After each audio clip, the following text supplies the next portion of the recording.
मगरिब की नमाज़ के बाद सुना है कि झाड़ू वगैरह नहीं देनी चाहिए, इससे तंगदस्ती आ जाती है।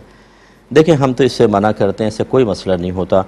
बाहर के तमाम मुल्कों में रात में ही सफाई होती है। दुबई वगैरह में काफ़ी मैं रहा हूँ, दुबई शारजा देखें, रात में ही सफाई होती है और बिल्कुल शहर क्लीन होता है। और जो वहाँ पर अल्लाह की रहमतें बरकतें ज़ाहिरी एतबार से जिसको आप अल्लाह की बरकत और रहमत से ताबीर करते हैं, वो बहुत ज़्यादा नज़र आती है। तो इनका तंगदस्ती से कोई ताल्लुक़ नहीं है, असल तो अल्लाह तबारक व तआला की तक़सीम से है। काश हम तक़दीर इलाही पर तवज्जो करते। रहमत कौनैन सल्लल्लाहु अलैहि वसल्लम ने इरशाद फरमाया कि अल्लाह ताला ने मखलूक की तक़दीरें उनकी पैदाइश से 50,000 साल पहले लिख दी थी।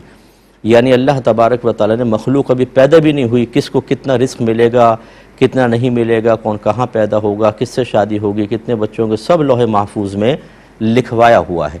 रहमत कौनैन सल्लल्लाहु अलैहि वसल्लम इरशाद फरमाते हैं कि क़लम कुदरत लोगों का रिस्क लिख कर खुश्क हो चुका है। अब किसी परहेज़गार की परहेज़गारी उसको बढ़ा नहीं सकती और किसी का फ़िस्क़ व फ़ुजूर उसे कम नहीं कर सकता।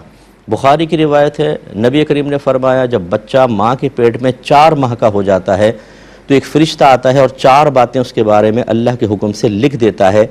एक उसका रिस्क लिखता है, कितना खाएगा कितना नहीं। तो इसका मतलब ये हुआ कि आप झाड़ू दें ना दें, जो अल्लाह तबारक व तआला ने आपका रिस्क लिखा है वो बिल्कुल ख़त्म नहीं हो सकता।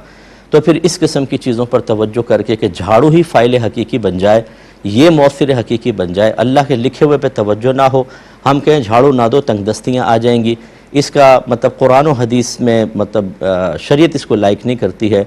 शरीयत चाहती है हम क़वियुल एतिक़ाद बने, मज़बूत एतमाद वाले बने।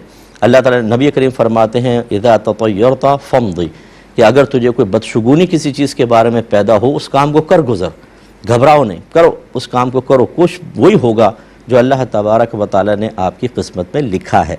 तो खुलासा कलाम ये है कि बहरहाल ये ऐसी चीज़ भी नहीं है कि इसमें हम जैसे रोड क्रॉस कर रहे हैं, आपको कहे कि चलो अल्लाह ने जो किस्मत में लिखा है, मरूंगा मरूंगा नहीं मरूंगा नहीं मरूंगा, और आंखें बंद करके क्रॉस कर जाए, ये तो फ़िज़िकली एतबार से बिल्कुल गलत होगा। वला तुल्क़ू बिअयदीकुम इला तहलुका, अपने आप को हलाकत में मुब्तला ना करो। ये एक अलग मसला है, ये तो एक ज़ाहिरी चीज़ है जो हर शख्स महसूस कर सकता है, हिस्सी चीज़ है। लेकिन झाड़ू देंगे तंगदस्ती आएगी, इसका ताल्लुक़ गैब से है, ये हिस्सी चीज़ नहीं है। और ये अल्लाह उसके रसूल के बताए बगैर आप और मैं मुतय्यन नहीं कर सकते हैं। तो अब कोई अगर इस पर अमल करना चाहे, मैं जब इस किस्म के जवाब देता हूँ, बाज़ लोग समझते हैं शायद मैं फ़लाँ की मुखालफत कर रहा हूँ। मुखालफत हमारा तरीक़ा ही नहीं है। सही मैं आपको अर्ज़ करूँ, ये इन चक्रों में पढ़ता ही नहीं हूँ। मैं शरीयत का हुक्म बयान करता हूँ, लेकिन अगर शरीयत का हुक्म किसी को अपने ख़िलाफ़ महसूस हो, या तो वो इस पर उसी के मुताबिक कुरान और हदीस से दलील लाए। मैं कुरान हदीस पेश करूं, आप कहें कि नहीं हमारा जहन ऐसा कहता है, अब आप खुद ही फ़ैसला कर लीजिए।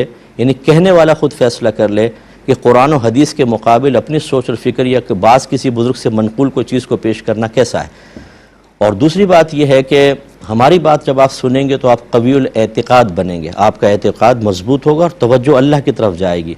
लेकिन जब आप ये चीज़ें खड़ोगे, ये गिलास यूँ गिरा दोगे, नहुसत हो जाएगी, पाँव हिलाओगे, नहुसत हो जाएगी, अगर मगरिब के बाद झाड़ू दोगे तंगदस्ती आ जाएगी। इन चीज़ों पे जब आप लग जाएंगे फिर अल्लाह से तवज्जो आपकी हट जाएगी, कमज़ोर एतिक़ाद की हो जाएंगे, आप इन चीज़ों से खौफ महसूस करने लग जाएंगे, अल्लाह का हकीकी खौफ आपके दिल से निकल जाएगा। तो मैं किसी की मुखालफत में बात नहीं करता हूँ, मैं शरीयत बयान कर रहा हूँ।